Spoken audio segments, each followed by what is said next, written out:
Bonjour à tous nos auditeurs de Toujours Mieux. Aujourd'hui, nous vous racontons une petite histoire pleine de sagesse, qui peut s'avérer être d'une grande leçon pour tout un chacun, une autre manière de voir la vie.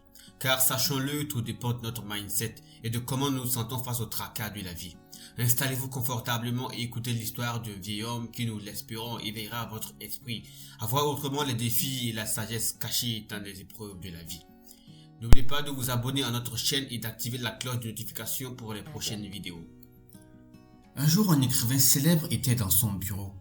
Triste et désemparé, il pensait à tout ce qu'il a traversé ces dernières années. Il prit un stylo, ouvrit un calepin et commença à écrire. L'année dernière, j'ai suivi une intervention chirurgicale et ma vésicule biliaire a été retirée. J'ai dû rester collé au lit pendant longtemps à cause de cette opération. La même année, j'ai atteint l'âge de 60 ans et j'ai dû abandonner mon travail favori dans la maison d'édition dans laquelle j'ai passé 30 ans de ma vie. L'année dernière, j'ai vécu la douleur de la mort de mon père. Mon père était un immense pilier dans ma vie et il s'en est allé.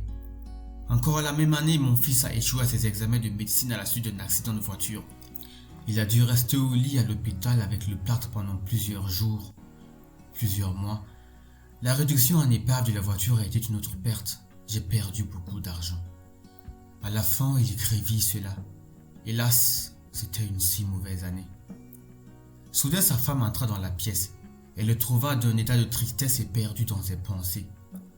De derrière son dos, elle lut ce qui était écrit sur le papier.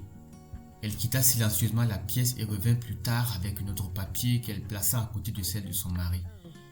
Sur ce papier, elle avait écrit ce qui suit. L'année dernière, je me suis finalement débarrassé de ma vésicule biliaire à cause de laquelle j'avais passé plusieurs années dans la douleur. L'année dernière, j'ai eu 60 ans en bonne santé et je me suis retiré de mon travail. Maintenant, je peux utiliser mon temps pour écrire quelque chose de mieux avec plus de concentration et de paix et profiter pleinement de ma famille. La même année, mon père a rencontré son créateur à l'âge de 95 ans sans départ de qui que ce soit et sans aucune condition critique. Encore l'année dernière, suite à un grave accident de voiture, Dieu a béni mon fils avec une nouvelle vie. Ma voiture a été détruite mais mon fils est resté en vie sans être handicapé. À la fin, il écrivit « L'année dernière a été une année d'une immense bénédiction de Dieu et elle s'est bien passée. Merci mon Dieu pour tout. Merci infiniment. » Voici ici les mêmes incidents, les mêmes faits mais avec des points de vue différents. Quelle est la leçon de morale dans cette histoire ?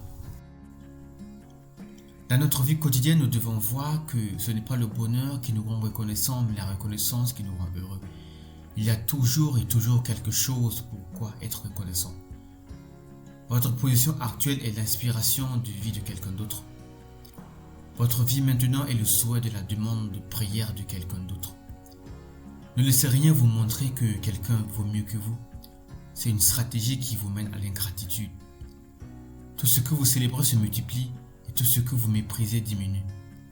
Sachez une chose, l'appréciation est le véhicule de l'accélération et la gratitude est l'accessoire pour atteindre une grande altitude.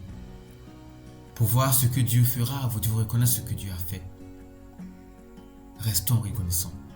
Et peu importe ce que la vie vous a fait subir, retenez que éviter de vivre dans ces émotions du passé est une marque d'intelligence émotionnelle. Rien n'est plus précieux que l'instant présent. C'est un moment qui passe et ne reviendra jamais. Quand ça ne va pas, alors fermez les yeux, inspirez un grand coup et ressentez le moment présent. Inondez votre cœur de gratitude.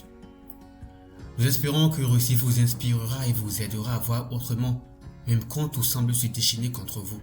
Adopter une mentalité de gratitude est la chose la plus sage à faire. Merci de nous avoir écoutés et à très bientôt pour de nouvelles aventures.